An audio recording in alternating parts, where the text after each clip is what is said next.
We are wired for adventure, guys. Just wired for it. You see it in little boys, and you see it in the deep longings of men, even if it's only in their boredom, even if it's only right now in the heartache of if only.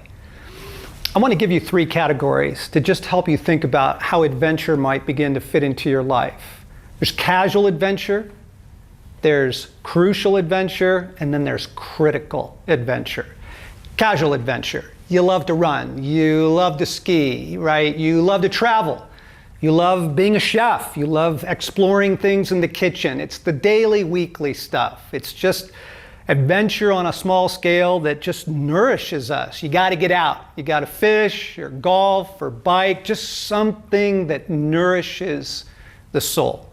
Crucial adventure is a little more high stakes, okay? It's where we start a company. It's connected to our career, our mission, our calling. Every man needs a mission to his life. You might want to travel and teach English as a second language, or bring clean water to undeveloped countries in the world. You might want to start a school, right? Or start your own company, plant a church.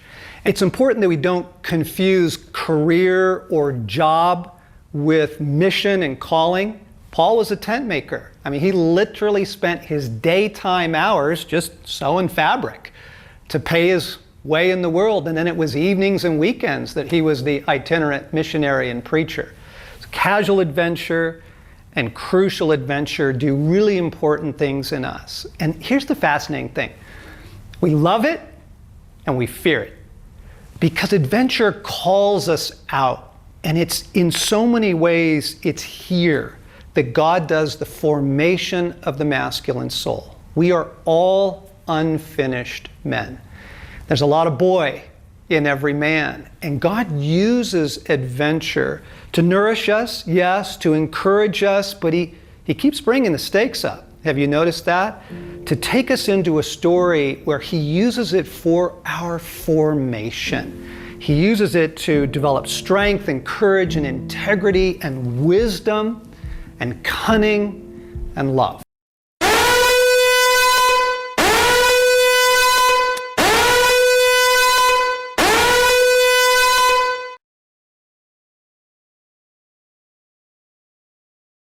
I grew up in Pittsburgh, Pennsylvania, in the suburbs, on just this little ribbon of wild space behind our house, this little nature preserve. It was kind of the escape from suburbia. I remember most of my childhood was also framed by being very overweight. The wounding in my life led me to pretty deep anorexia in 7th grade, and just that inner feeling of weakness. And so much of it was embodied in adventure. There was just fear of engagement, fear of risk-taking, playing it safe, being uncomfortable around wilderness and men that were really good with their hands. And I took one trip west when I was a kid in summer with my dad. We went fly fishing down in Durango, and for 5 days we just had the West, and it was adventure and a Jeep and campfires and fly fishing gorgeous rivers, and it got in my soul. There was something that was untamed, bigger than me, out of my control, something good and beautiful. I knew that there was more that I needed to get back in my soul, more than just becoming a Christian, more than just a salvation.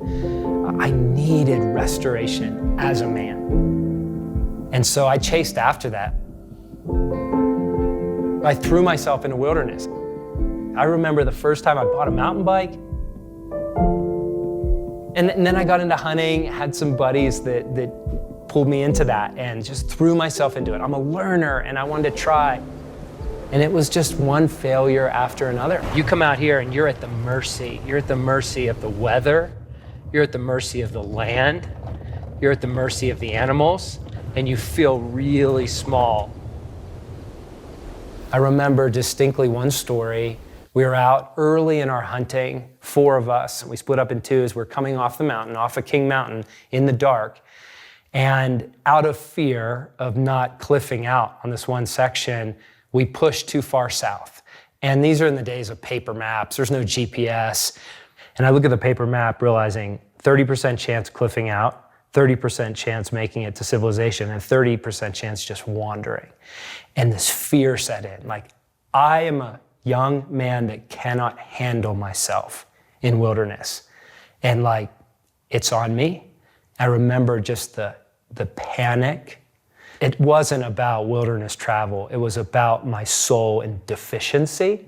As I look over the years from that moment, the story of adventure was the story of really God shepherding my soul from boy to man. It was a story being initiated as a man and fathered as a son.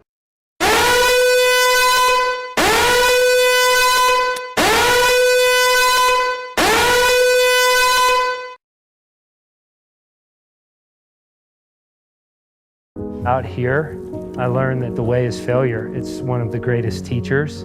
God has a lot to bring to a man in love and care through failure. A lot of those pursuits were a reach to get my question answered. I've always had an adventurous heart, but it was a reach for validation. So either by throwing myself into an adventure or avoiding one, playing it safe. It was always a question of where will I be validated, risking going deeper into an adventure that's not just the physical adventures, the wilderness adventures, but it's really an adventure with God, to live your whole life in a way where God has to show up. And then that brings us to what he named at the very end, which is critical adventure. Critical adventure is the deepest, it's the most profound, it is the most beautiful. Critical adventure is adventure with God. And it's adventure that requires God. It requires an intimacy that most men have not yet formed. But when you do, it's awesome. Here's the problem. Most of us, still back in the poser, still in the boy, still not dealing with our wounds, most men are playing it safe, right? And guys, here's the deal.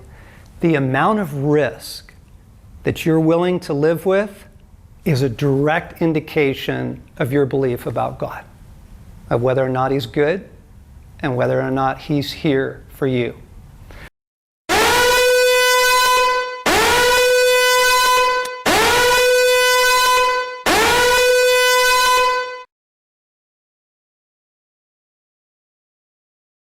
Jesus told a story about that called the parable of the talents. You can find it late in the Gospel of Matthew, but here's how it goes.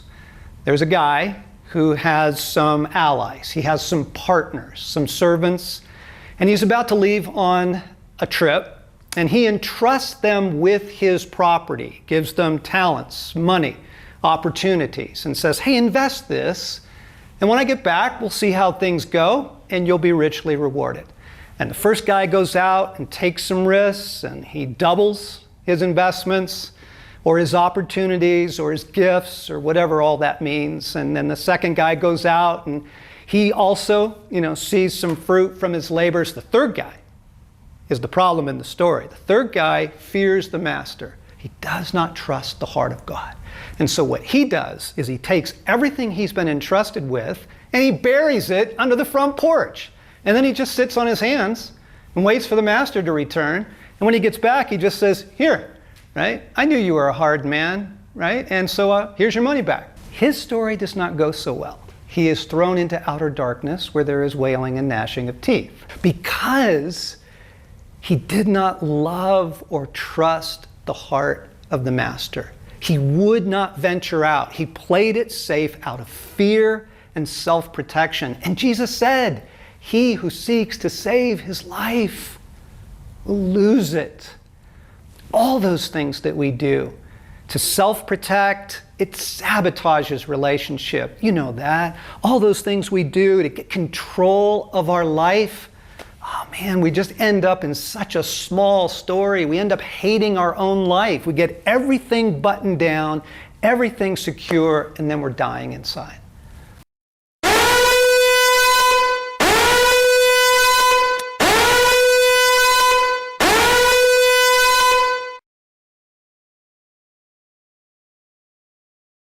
This was my story.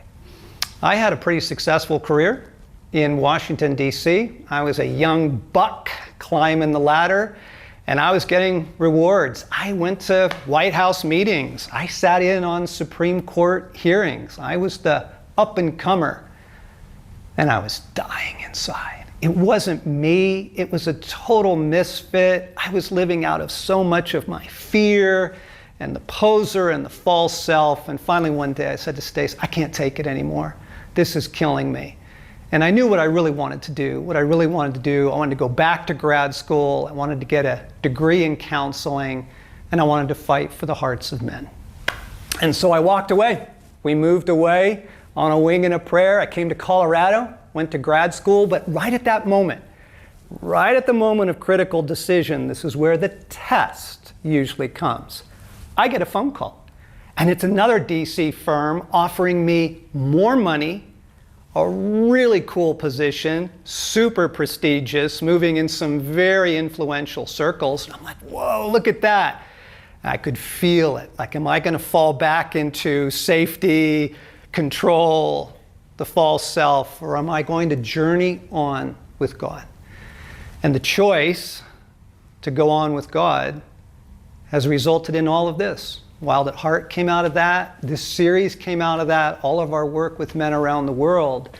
Critical adventure, right? Stepping into the unknown with God.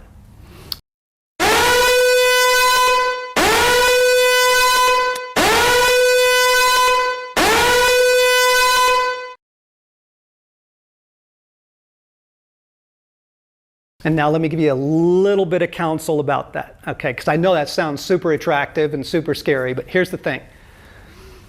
You cannot master enough principles or education or rules or Bible verses to solve all of the coming problems in your life. Like, where do I go? What do I do? What is the next adventure you have for me? Is this casual? Is this crucial? I don't even know the next step. Listen, you have something so much better than principles.